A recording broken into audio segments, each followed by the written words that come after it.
Hi, this is your host, Danielle Black.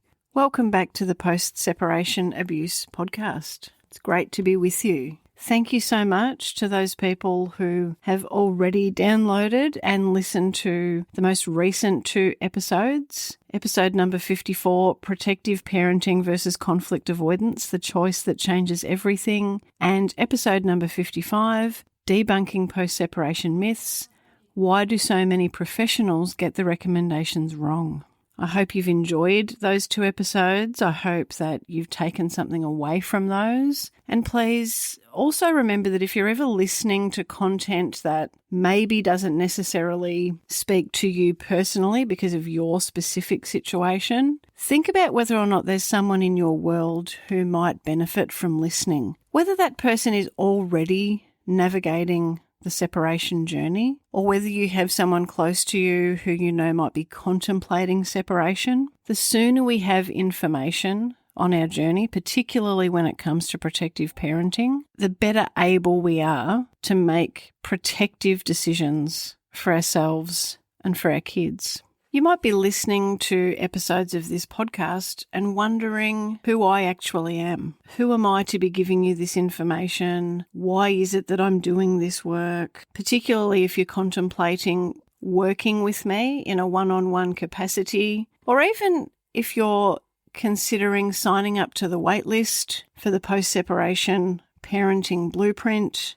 It's fair and reasonable to know who it is that you're choosing to walk beside you on your journey. And if you are wondering about who I am, what's my background, what's my story, why am I doing this work? Great. I think that's fantastic. I think you should know more about whoever it is that you're choosing to support you, that you're choosing to take guidance from on your post-separation journey, because my opinion is that the person that you choose or the people that you choose to support you, to walk beside you, can absolutely impact the path that your journey takes. So in this episode, what I'd like to do is share with you a bit about me and my personal story. I know that many of you listening are people who have worked with me personally, or you might have read my website and learned about me and my story. But what I'm about to share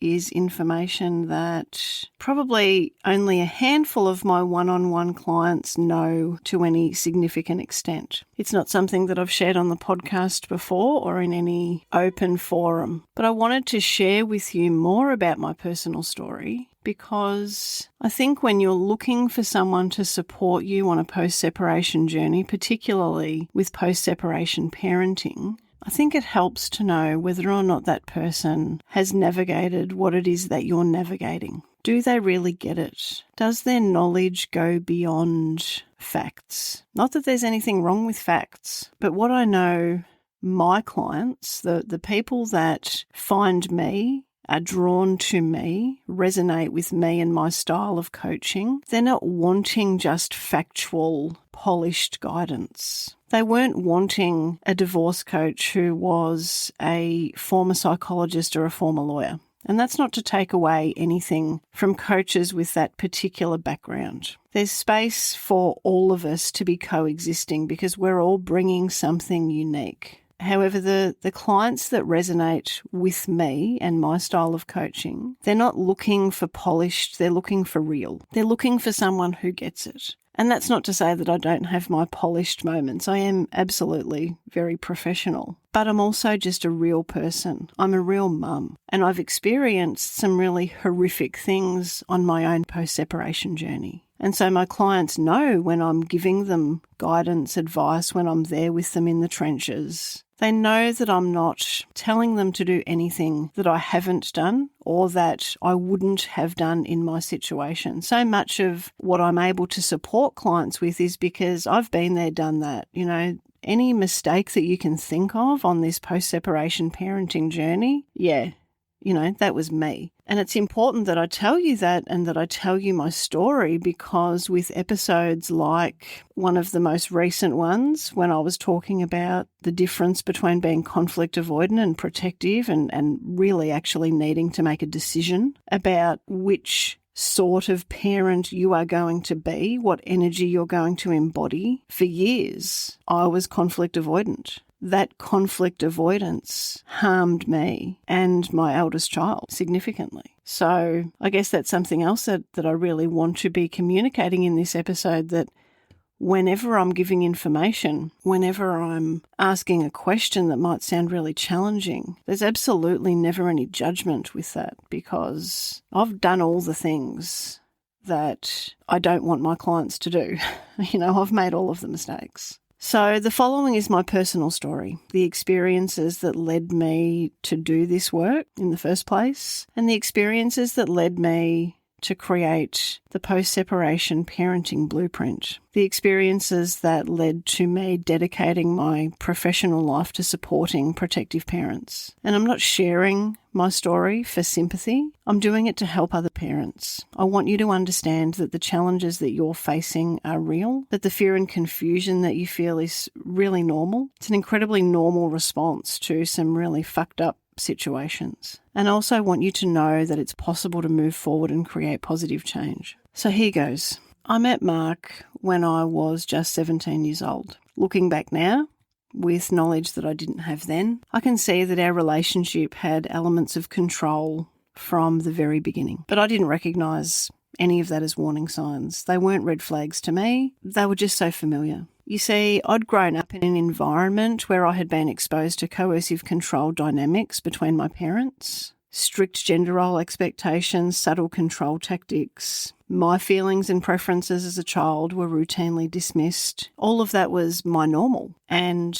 familiarity creates comfort, even when it's harmful. Some of the things that I thought was love in that relationship: his intense focus on me and desire to spend all of our time together, his strong opinions about what I should wear, how I should style my hair, who I should spend time with, and how I should behave. His explanations that his anger and controlling behaviours were because he cared so much. Or, later on, he explained that they were my fault in a way that was really convincing. He had an ability to make me feel like I was responsible for his emotions and reactions. And remember, I grew up in an environment where I was regularly held responsible for the emotions and reactions of my parents. So having that weight of responsibility put on me was not unusual. The way that I often frame this to my clients when we're unpacking what's gone on for them is to explain that when we've experienced any of these dynamics in childhood, either directly or indirectly, from just watching the interactions between our parents, what it means is that when we're embarking on our own intimate relationships, the red flags just are not red. We don't see them as being harmful because they're normal, they're familiar. What I didn't understand was that all of that was coercive control. It wasn't healthy love. Healthy relationships involve respect for autonomy and individual preferences. And my feelings of walking on eggshells and constant anxiety were not normal. I was being systematically conditioned to prioritise Mark's needs and to prioritise his narrative of me and our relationship. To give more context, this relationship that I had with Mark began when I was 17. We then married when I was 24, and our son Ash was born when I was 27. The relationship dynamics just got worse during my pregnancy with Ash. What had been subtle control and emotional manipulation became so much more overt and frightening. But even then, I didn't have the language or the understanding to identify what was happening. I didn't know that it was abuse. And this was years before terms like coercive control or family violence were routinely used. I told myself that I just needed to be more understanding and accommodating, to just be a better wife, that if I could just manage his emotions better, that things would improve in the relationship. I told myself that this was just temporary stress that would resolve after our child was born. Surely our baby would bring us closer together. But there was a reality that I couldn't see and didn't understand. And that is that abuse often escalates during pregnancy as abusers seek to increase their control. That Mark's behaviour was about entitlement, power and control, not normal levels of stress or healthy love. That no amount of accommodations or better behaviour on my part would change the controlling and abusive patterns. I also didn't know that I was not responsible for managing Mark's emotions or reactions. When Ash was 12 months old, I finally found the courage to leave. This wasn't a sudden decision. It was the culmination of growing awareness that this just was not the environment that I wanted Ash growing up in, seeing and hearing his mum be regularly verbally abused. Things had also escalated to more intense physical intimidation, sometimes while I was holding Ash, and I just knew deep down that my hopes for change were unrealistic. But at that stage, I was still so much under the illusion that Mark could be a good father to Ash, primarily because he had never directly harmed or abused Ash, but then again, he hadn't really shown that much interest in Ash at all up to that point. But I convinced myself that that was normal. What gave me strength to leave the relationship was my maternal instincts that were telling me that this environment was not good for my baby. The gradual recognition that the problems were just not something that I could fix, even though I was still very conditioned that the problems were mainly my fault. I was afraid that Ash would grow up thinking that this was normal relationship behaviour, and I had support from good friends and family who were helping me to see the situation more clearly, some of whom had not liked Mark right from the start of our relationship. But it was still a really challenging decision because of everything that I was leaving behind. The only adult relationship that I'd ever known, financial security, because by that point I hadn't been working for the length of time that Ash had been born, so we're talking 12 or so months at this point in time. I was leaving behind the dream of Mark, Ash and I being a happy, intact family. And the familiar patterns that, despite the fact that deep down I knew that they were wrong and harmful, they were predictable, they were familiar, they were known. But still, I ultimately chose to leave the relationship and to step into uncertainty. Then my post-separation nightmare began. What I thought would be the end of the abuse was just the beginning of a new phase. Initially, there was love bombing, constant messages of love and promises to change, flowers, poetry, other gifts, declarations that Mark couldn't live without me and Ash, appeals to our history together. By that point, we had been together for 11 years and had shared dreams for what we wanted to create together. When the reconciliation attempts failed, there was then stalking and harassment. Mark turning up at my door at all hours, unannounced, including in the middle of the night. Repeated phone calls and messages. Driving past my home, if there was a car that he didn't recognise, he would text me the number plate of the car and demand to know who belonged to the car. And oftentimes these were people that were visiting my neighbours, so I had no idea. But nevertheless, it reinforced to me that Mark was keeping an eye on me. Mark contacted friends and family, his and mine, to give his version of events to, quote, explain why I'd left. It's important to note here that his explanations bore absolutely no resemblance to the truth when some of that information filtered back to me. And then the threats about taking Ash away from me if I didn't be reasonable started. The threat that ultimately forced my total compliance was Mark telling me that if I didn't agree to a 50-50 parenting arrangement, that he'd convince everyone I was crazy and get sole custody of Ash. I believed him. The context around this is that this was 2008 in Australia, and Mark's threat felt very credible because terms like coercive control, family violence and post-separation abuse were not common. I didn't even understand at that point that what I had been experiencing was actually considered abuse. The family law system in Australia back then was heavily promoting significant shared parenting. 2 years prior, in 2006, the presumption of equal shared parental responsibility, so that's the legal decision-making component of parenting in Australia, and its link to equal shared parenting time, was added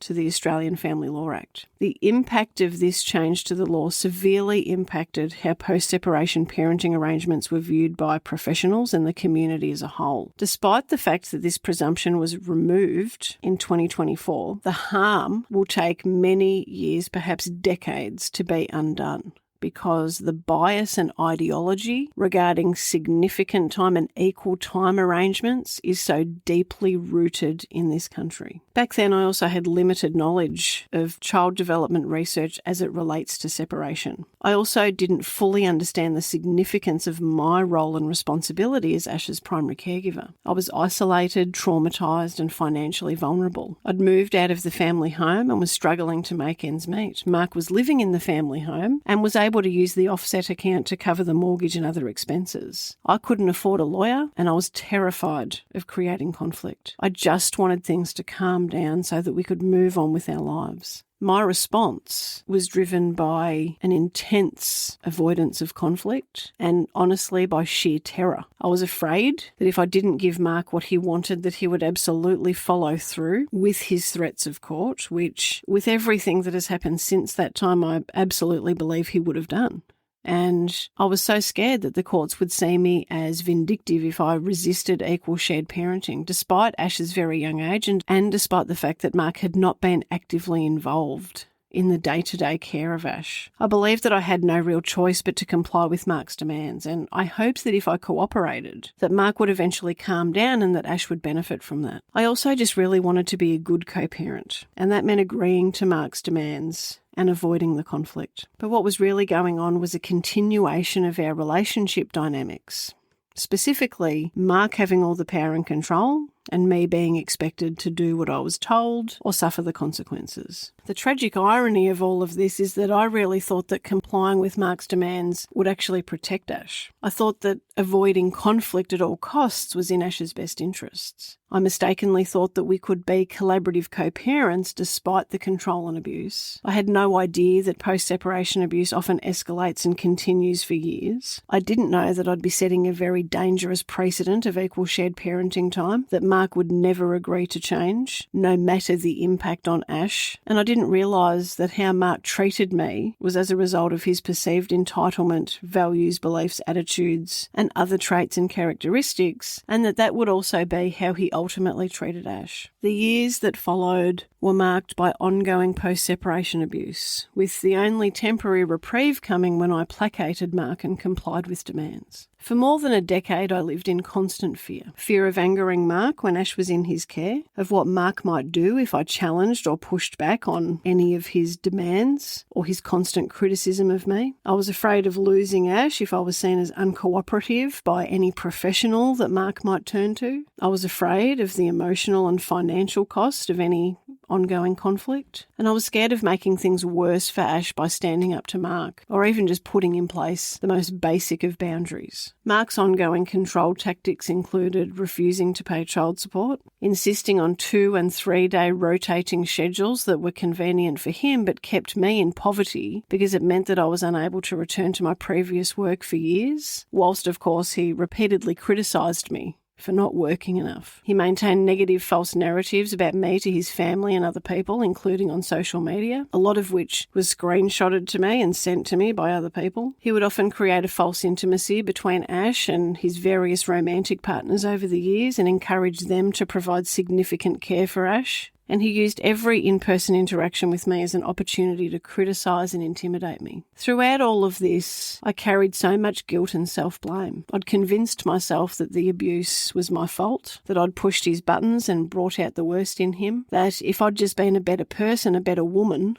I could have made the relationship work, that I'd failed Ash by not providing him with an intact family, and that I should be grateful that Mark wanted to be so involved in Ash's life. I tried to convince myself that Mark was a much better father than he was a partner. I told myself that Ash needed his dad regardless of our relationship problems, and that I should just put aside my feelings for Ash's sake. I convinced myself that challenging the arrangements would be selfish on my part, and that Ash was resilient and would ultimately be fine. What I couldn't see and didn't know was that abusers often present themselves differently to the outside world. What I didn't know and couldn't see was that children are profoundly affected by witnessing abuse, living with abusive parents, especially when it's for a significant time, and they're profoundly affected from the impact of the abuse on their primary attachment figure. I didn't realise that my protective instincts were right, even when I wasn't able to act on them. I didn't realise that the arrangements were not serving Ash in terms of safety, best interest needs, or his developmental needs. I didn't realise that it was fear and trauma that was preventing me from making clear decisions, and that I was avoiding conflict with Mark to a degree that was pathological. Eventually, I learned that I was suffering from significant complex PTSD. When Ash was between the ages of 1 and 4 years of age, he was frequently distressed when separating from me. All these years later, the tears come when I remember the way that he would cling to me and cry before he was ripped away from me by Mark, who would then angrily order me away. Ash's distress was his way of communicating that he wasn't coping, that he was being harmed. As he got older, Ash repeatedly verbalised not wanting to see his dad. He would say things like, "I don't want to go to Dad's house. I don't like it there. Why can't I just stay with you? Why do I have to go if I don't want to?" Later, this was joined with, "Dad doesn't even really love me. Dad's always tricking me." Ash now describes those situations of feeling tricked as his father gaslighting or manipulating him. He then also started saying, "Please, Mum, don't make me go." My heart broke every time, but I felt powerless. And when I would try to understand why Ash felt the way that he did, he would often just mumble, "I don't know." I was terrified of challenging the established parenting arrangements, and I feared Mark's retaliation if I supported Ash's resistance. The times when I did try to open dialogue with Mark, his response would be, "Well, he says the same things about you when he's with me. He's just trying to manipulate you." I would also receive text messages from Mark's phone that would read, "Hi, it's Ash. I was upset before, but now I'm happy to be at Dad's." I was so confused. I know now that Mark was continuing to manipulate me and to manipulate Ash, but at the time I didn't know what to believe. I did know that Mark would never agree to change the care arrangements and that we would likely end up in court. I worried that the court wouldn't protect Ash, though, given the long-term equal shared care history. I'd also been conditioned to believe that Mark had parental rights that superseded Ash's needs and wishes, and ultimately I just lacked the knowledge and the confidence to advocate for Ash effectively. And this is my greatest regret. Right from the start, I knew that the parenting arrangements weren't right for Ash. I could see the impact on his well-being and development, but I was too scared and powerless to act. Fear kept me paralysed when what Ash really needed was for me to be brave. Ash needed me to choose to be protective instead of conflict-avoidant. I failed. I failed to protect my son when he needed me most. And the system was structured in a way that I didn't believe that Ash and I would be safe if I reached out for help. In the post-separation parenting blueprint, Ash shares his own story. He talks about the situation when he was 11, when he ran away from his dad's house and ultimately disclosed various forms of abuse. If you'd like to know more about Ash's story, you'll be able to access that by enrolling in the Post-Separation Parenting Blueprint when it launches later this month, September 2025. We'll fast forward to a year or so after Mark having no contact with Ash, after Ash ran away. The legal letters started accusing me of unilaterally withholding and gatekeeping. Just so you know, protective mothers are often accused of those things, so if that's also happened to you, you are in very good company. Mark ultimately dragged us through the court system for over 3 years, but Ash's views were given significant weight and he was not forced to have any contact with his father. The court process revealed how much Ash had been trying to protect me by not fully disclosing his experiences earlier, along with the extent of the harm caused by years of inappropriate care arrangements. Through our court experience, I learned that the family law system had the potential to protect older children when they were able to speak their truth. Ash's voice was finally heard, and I finally was protective. I realised how much damage could have been prevented with earlier intervention. Several professionals told me that Mark never would have been successful with achieving equal parenting time if we'd gone to court soon after separation. And even though Ash has now been safe for many years, he's now 18, an adult, I still live with immense guilt and grief about those early years. I was not a protective parent when it mattered most. And in so many ways, I prioritised avoiding and minimising conflict and my own emotional comfort over protecting my son. I allowed fear to prevent me from advocating for Ash's needs, and I enabled years of harm by complying with inappropriate arrangements. I failed to trust my instincts and intuition when they were telling me that something was very, very wrong. And because of that, I carry enormous grief for the childhood that Ash lost to those inappropriate arrangements and for the years of fear and anxiety that we both endured. I also grieve for the emotional and psychological pain and torment that I endured for so many years, thinking about the mother that I should have been and wanted to be, but couldn't be or chose not to be, for the opportunities to intervene that I missed, and for the long-term impact on Ash that could have been prevented, and for the system that took so many fucking years to change the law and yet has still not gone far enough, because in so many ways the system, the professionals in the system are really no better than they were 17 years ago.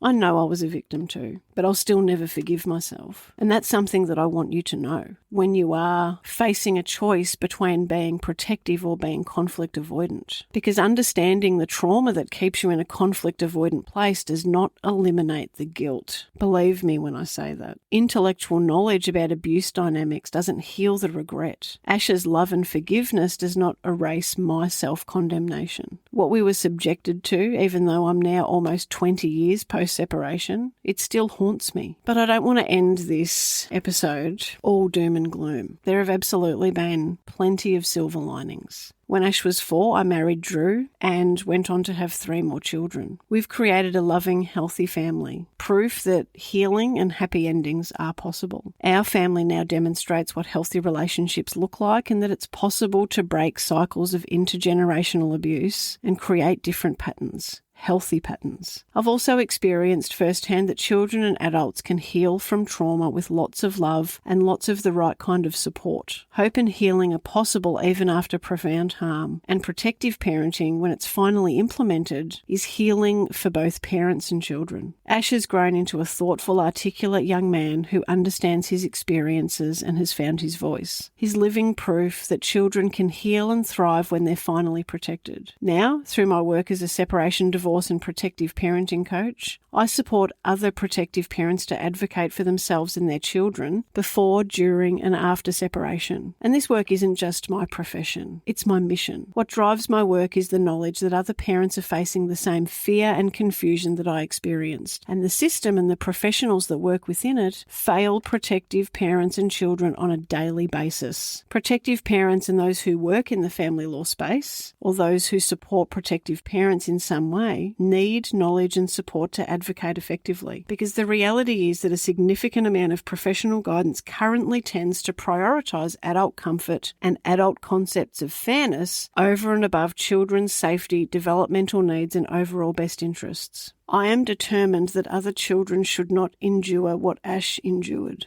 What I bring with me to this work is lived experience of both perspectives, victim-survivor and conflict avoidant, as well as the perspective of a protective parent. I bring professional training in education, counselling, coaching, trauma-informed practice and child development. I bring deep understanding of how abusers perpetrate post-separation abuse and manipulate family law systems and the professionals that work within the system. I bring knowledge of what actually helps protective parents and children heal and thrive post-separation, and I bring a commitment to evidence-based practice rather than ideological assumptions and bias. I know that protecting your children and prioritising their needs post-separation sometimes requires very difficult choices, and that's why I created the Post-Separation Parenting Blueprint. I want to provide parents with the knowledge and support that I wish I had been given. The blueprint represents everything I wish that I'd known: evidence-based information, practical strategies, and professional insights that could have enabled me to advocate for Ash and protect him from years of inappropriate parenting arrangements during his most vulnerable years. I created this resource because too many children are suffering in arrangements that don't serve their best interests, and too many protective parents are paralysed by fear and a lack of information. Too many professionals give advice that prioritises adult concepts of fairness over children's needs. But the research is there. It exists to support better practice. Parents just don't often have access to it. My hope is that this blueprint will give you the knowledge and the confidence that I lacked when Ash was so young. And my hope is that the blueprint will help you to trust your protective instincts and act on them effectively, to provide you with evidence-based responses when you're faced with professional pressure, to support you in creating parenting arrangements that truly serve your children's needs, to prevent other kids experiencing what Ash endured. You're already demonstrating protective parenting by seeking knowledge and support. You're doing what I was too scared and uninformed to do. You're educating yourself and preparing to advocate for your children. Please remember, your protective instincts are usually correct. Your children need you to be brave, even when you're scared. Professional pressure should not override your knowledge of your children. Early intervention can prevent years of harm. Knowledge and evidence can overcome fear and confusion. You've got the opportunity that I missed. You've got the opportunity to get it right from the beginning, or at least much earlier on in the journey than me. You've got the opportunity to prioritise your children's needs over the demands of your co-parent and over and above professional pressure. You have the opportunity to use evidence and research to support your advocacy, to protect your kids when protection is what they need most, and to avoid the guilt and the grief that I will live with because of my early inaction. In the blueprint, I share so much of what I've learned, so much of what creates the foundation of my one-on-one coaching work. Knowledge and wisdom gained from both my painful and transformative personal experiences and from my decades of professional training and practice. You have the opportunity to gain the knowledge that you need to advocate effectively, and your children will benefit from your courage and informed action. It is my honour and my privilege to support you. Together, we have the opportunity to optimise the likelihood that your kids will receive the protection and appropriate arrangements that they need and deserve, that you will feel supported along the way, and that even if inappropriate arrangements are put in place, that you'll have some strategies, that you will have some hope, that you will have support, even if things don't go the way that you want them to. I haven't shared my story here to seek forgiveness for my failures, but rather to offer hope for your success and to help you learn a little bit more about me and why I'm so passionate about this work. The children that we all protect today are the reason that this work matters, because every child who avoids inappropriate parenting arrangements, and every parent who finds the courage to advocate effectively, and every professional who is challenged to do better, they all contribute to the change that we so desperately need in Australia and in countries around the world. Your journey towards protective parenting begins with knowledge. And this podcast, my website, my one-on-one coaching, and soon the post-separation parenting blueprint is my offering to you and to your children. Everything that I wish that I'd known all those years ago, organised and presented to help you succeed where I initially failed. Thank you so much for taking the time to be with me here today, for listening to my story, for your continued support, for your continued work as a change maker, because that's what you are. That's what we all are. All of us who seek to know more so that we can do better, we're helping to change lives, our own lives, the lives of our children, and of anyone else that we come across. And that's how we get deep, lasting, cultural, societal change. We've all got a part to play. So again, thank you so much for being here. I look forward to speaking with you soon.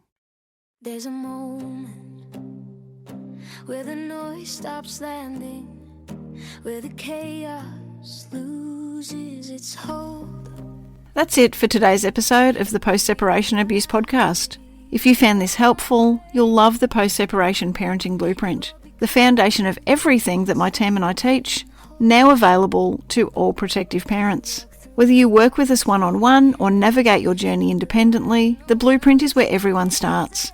Whether you're thinking about separating, in the early stages of separation, wanting to avoid your kids being trapped with unsafe or inappropriate care arrangements, or perhaps needing to challenge and change current arrangements, and even if you're currently in the court system for parenting matters. I created the blueprint as a gift to all of my fellow protective parent warriors, because the journey of being a change maker and a cycle breaker can't be done alone, and the blueprint is the one post-separation parenting resource that gets it right.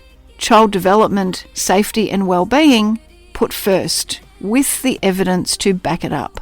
The blueprint gives you the same strategic frameworks that my team and I use in private one-on-one coaching, and it's available on an online platform for you to access whenever and wherever you need. You can also ensure that you're up to date with any new announcements by checking in regularly to the website danielleblackcoaching.com.au. Until next time, take care. And please always remember, you are your child's greatest protector.